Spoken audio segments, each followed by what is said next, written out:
সকলোকে সুপ্ৰভাত জনালোঁ আৰু অন্য এটি মোৰ ভিডিঅ'লৈ সকলোকে স্বাগতম জনালোঁ। আমাৰ সমাজখনৰ কথাকাণ্ড দেখিলে চকু কপালত উঠে জানেনে। সেইদিনাখন ওচৰৰে দোকান এখনলৈ গ'লোঁ, কেইটামান বস্তু আনিবলৈ, প্ৰায়ে যাওঁ, গাখীৰ আনিবলৈ যাওঁ। তাৰপিছত দোকানতে লগ পালোঁ 80ৰ ঊৰ্ধৰ এগৰাকী মানুহ। তেখেতে লাখুটিডাল লৈ আহিছে।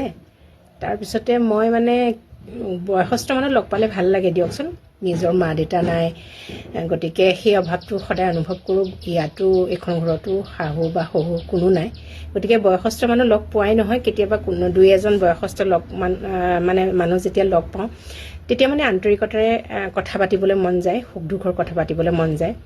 ধুনীয়াকৈ সুধিলোঁ, আইতা আপুনি ভালে আছেনে? তাৰপিছত আছোঁ আৰু দিয়া যেনে তেনে। এয়া দেখিছাই নহয় আৰু ভৰি হাত বিষ, একদম লাখুটি লৈ যেন তেনে ইফাল সিফাল কৰোঁ। তাৰপিছত মই বোলো ঠিকেই দিয়ক, আপুনি আৰু এনেকৈ যদি অহা যোৱা মানে ইফাল সিফাল কৰি থাকিব পাৰিছে সেয়াই যথেষ্ট। এতিয়া এইটো বয়সত, এতিয়া আপোনাৰ যিহেতু এতিয়া ইমান বয়স হৈছে। তাৰপিছত এনেকৈ কথা পতাৰ পিছত মানুহগৰাকীয়ে মোক আচৰিত কৰি এটা কথা সুধিলে, তোমালোকৰ সকলোবিলাকৰে চৰু বেলেগ বেলেগ নহয়নে বাৰু? মইতো আচৰিত হ'লোঁ, আৰে এইটো দেখোন কি আচৰিত কথা সুধিছে। মই বোলো আপুনি কেনেকৈ জানিলে এইবোৰ কথা? কৈছে নহয় আৰু শুনা পাইছিলোঁ। মই বোলো নহয় নহয়, আমিতো সকলোৱে একেলগে খাওঁ। মানে কথাটো হৈছে কি, আমি যৌথ পৰিয়ালত থাকোঁ। কেইজনমান বাহিৰত থাকে, দুজনমান আমি ইয়াতে থাকোঁ। আমি কেনেকৈ খাওঁ মেলোঁ এই কথাটো লৈ মানে সিমান বয়সস্থ মানুহগৰাকীৰ চিন্তা কিয়?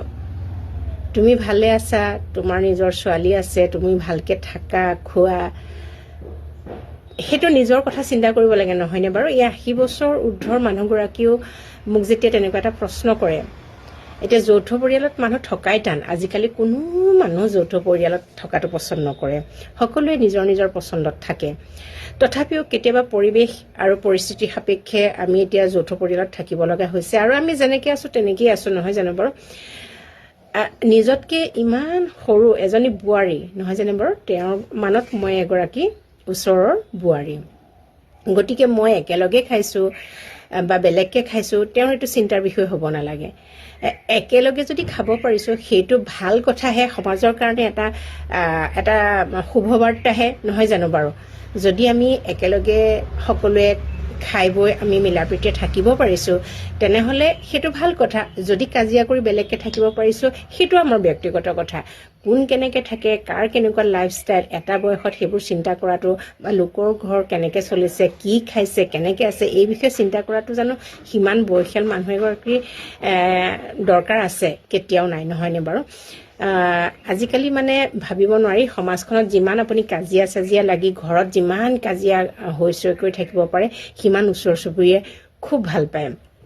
আজিকালি মানুহবিলাকে নিজৰ যিমান খবৰ বা নিজৰ স্বাস্থ্য সম্পৰ্কে যিমান সচেতন থাকে, বাকী ওচৰ চুবুৰীয়া বা গাঁৱৰ ইঘৰ সিঘৰৰ খবৰ খাতি লৈ সেই ঘৰত কিমান কাজিয়া লাগিছে বা কিমান মাটি বাৰীৰ লগত কাজিয়া লাগিছে, টকা পইচা লৈ কিমান কাজিয়া লাগিছে সেই বিষয়ে খুব চিন্তা কৰি ভাল পায় নহয়নে বাৰু?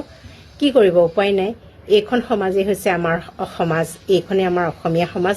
সেইকাৰণে আচলতে আমি সৰুৰ পৰা দেখিয়ে আহিছোঁ যে এনেকুৱা ধৰণৰ বিয়োগাত্মক চিন্তাই সমাজখনক একেবাৰে মানে আমাক যে এটা আজিও যে বিকশিত কৰিব পৰা নাই, আমাক পিছপেলাই ৰাখিছে, এইটো কথা কিন্তু এতিয়াও প্ৰমাণ হৈ আছে। মোৰ মানে আচৰিত লাগিলে, আমিয়ে ভালকৈ খাই আছোঁ, ইমান ধুনীয়াকৈ আমি চলি আছোঁ, আৰু তাৰ মাজতে আকৌ আমাৰ ওচৰ চুবুৰীয়া বা ইমান বয়সস্থ মানুহৰ চিন্তা যে আমি চৰু বেলেগ বেলেগকৈ খাইছোঁ। আচলতে এইটো এটা সামান্য উদাহৰণহে আমাৰ সামাজিক যিটো পৰিৱেশ তাৰ। সেই যে মানুহগৰাকীয়ে মোক এটা প্ৰশ্ন সুধিলে যে তুমি কেনেকৈ খাইছা, কি কৰিছা, এইটো এটা সামান্য উদাহৰণহে। এনেকুৱা মানুহ আছে যে আপুনি কেনেকৈ খাইছে, আপুনি যৌথ পৰিয়াল, আপোনাৰ গেছটো বেলেগ হয় নহয়, আপোনাৰ একেটা কুকাৰতে ভাত বনাই খাইছে নেকি, এনেকুৱা প্ৰশ্ন সোধা মোক মানুহ আছে জানেনে।